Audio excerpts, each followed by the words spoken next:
We are looking at how to pronounce this name from Italian.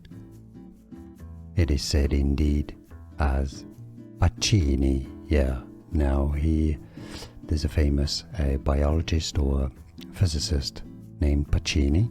The adjective in English is generally said as Pacinian, although it could be said as Pacinian. We are looking at how to pronounce this name from Italian.